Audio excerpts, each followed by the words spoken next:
السلام عليكم ورحمة الله وبركاته. مباراة الأهلي وبتروجيت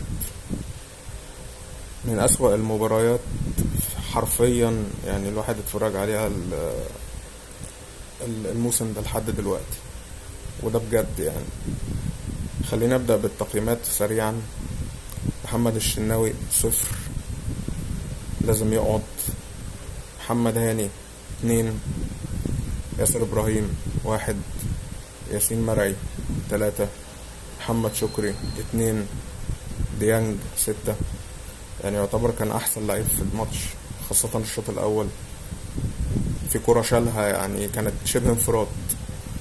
محمد بن رمضان يعني 5، عشان صنع الجون بتاع جراديشار.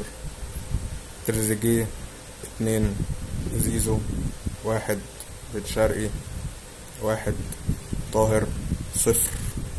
وما ينفعش ان هو يلعب مهاجم، وما ينفعش اصلا ان هو يلعب في النادي الاهلي.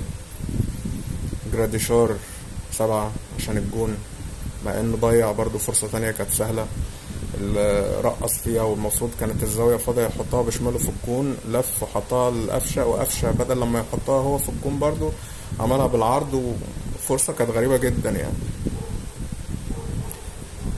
أه عبد القادر يعني 3، قفشة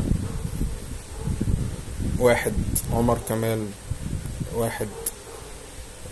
يعني التغييرات ما حسيتش انها اثرت قوي في شكل الفريق يعني، باستثناء جراديشار اللي هو اصلا المفروض كنت تبدا بيه اساسي، لان انت ما عندكش مهاجم.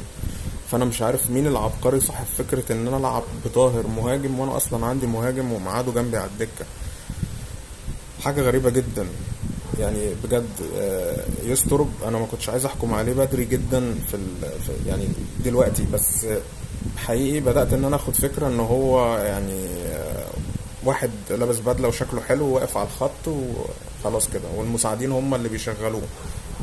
فده ما ينفعش في النادي الاهلي. انت لازم تشترك، ولازم يبقى عندك شخصية، ولازم تقعد ده وتلعب ده.